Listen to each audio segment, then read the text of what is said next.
So we have a fuel bike here. This is one of the most popular bikes in Ghana.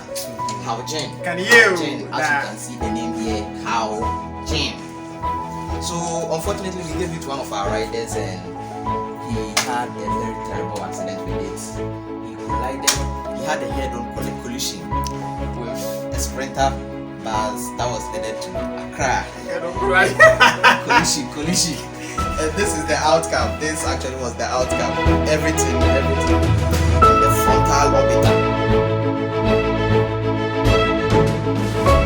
I think the only good thing we have here is the engine. Honestly, we can do this. We have the engine here. So, but the good news we have for you from the solar engineering department is we are going to convert this